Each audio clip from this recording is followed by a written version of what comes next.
Hi everyone, and welcome back to the Shanae Show.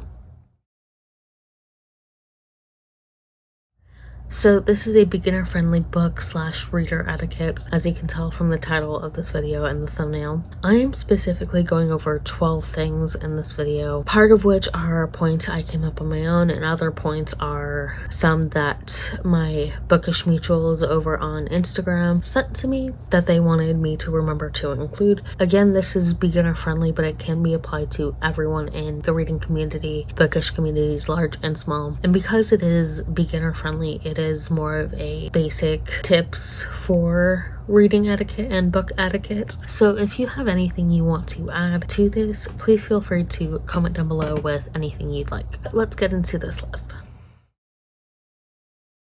This list is in no particular order. Like, I did try to keep similar things together, but it's really in no particular order. All of these are of equal importance. First things first, if you're borrowing a book, it doesn't matter if it's from a friend, a family member, the library. If you're borrowing it, return it in the condition that you got it. And if the book you're borrowing gets damaged, offer to replace it or offer to help out to replace it somehow. And if it's a library book, you will most likely be charged a fee to replace it. It really depends on the library and the library system. The next one is to respect other readers' preferences of genre, formats, book organization, etc. What works for you in terms of format, in terms of genre, book organization, what works for you will not work for everyone. What works for you may not work for your friends or your family. So just respect that book preferences, reader preferences will vary from person to person. The next one is a little bit specific and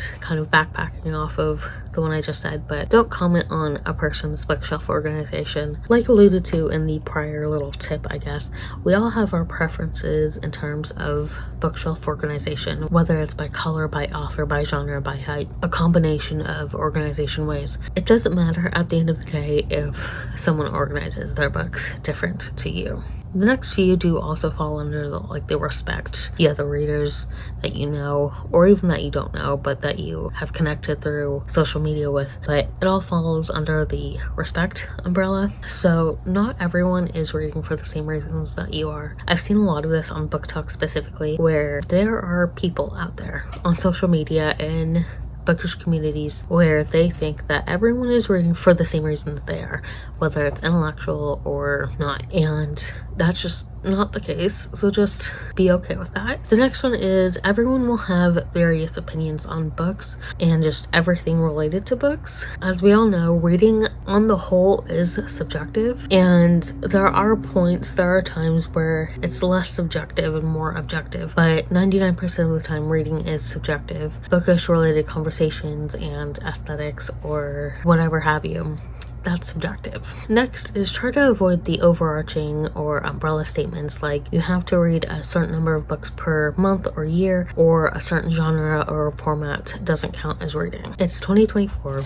or going into 2025 soon, and at this point statements like that are dated. It doesn't matter what genre or format someone is reading. It doesn't matter if someone is reading one book per month or a year, or if they're reading 100+ books per year. It does not matter. The next one is to not genre hate. It kind of goes into avoiding the overarching / umbrella statements. But it is okay to not like a genre. It is okay to strongly dislike a genre. That is perfectly fine. But what's not okay is disparaging about that genre or that book format even. It's not okay to bring that genre down just because you do not like it. It's okay to say, hey, I don't like genres XYZ, or I even hate genres XYZ because of 1, 2, and 3. It's okay to say that, but it's not okay to bring the genre down just because you don't like it. Again, I've seen too much of that on Book Talk. It's sad. The next one is libraries are public book and reading spaces, so be respectful. If the library is well funded enough, there might be multiple levels to the library, multiple floors. If you are there with some friends and want to talk with friends, stay on the first floor, kind of closer to the entrance, because that will tend to be a little bit noisier, and then that way you can be respectful of the patrons who want library space to be a little bit quieter. And like what I was saying about having like libraries having multiple floors if they're well funded enough. Again, if you're going there with friends and want to chit chat a little bit, avoid the upper floors. The next one is try to post spoiler warnings when you can and where you can, no matter how long a book's been out. I remember that this was sent to me by a couple, and one person in particular added the no matter how long a book's been out. I'm kind of like on the hedge with that one, just because if you look at Lord of the Rings, one of my favorite books, like if you look at that has been out for at least 80 years, roughly, give or take a few years. It's been out long enough. If even The Hobbit, like I can go something to even more basic as The Hobbit, it's been out for 50 plus years, and there's so much talk about it that I feel like it's a little bit redundant to post spoiler warnings for The Hobbit, for The Lord of the Rings, for Chronicles of Narnia. What I will say though is if you are posting about a book, whether it's here on YouTube, on Instagram or TikTok, wherever it is, and the book was published 2000 or later, then that's when you can say like this post may have spoiler warnings. Like I'm only on the hedge about this a little bit. Not that I don't think that there shouldn't be spoiler warnings. 100% there should be spoiler warnings on books, on posts about books, especially reviews. But I feel like there are some books that have been out for 50, 60, 75 plus years that it's a little bit redundant to say spoiler warnings. And with books that are heavily popularized and heavily hyped up, and books that have movie or TV adaptations, it does get a little bit tricky to be like, oh, spoiler warnings, because there's adaptations or it's really hyped. Do post spoiler warnings no matter what.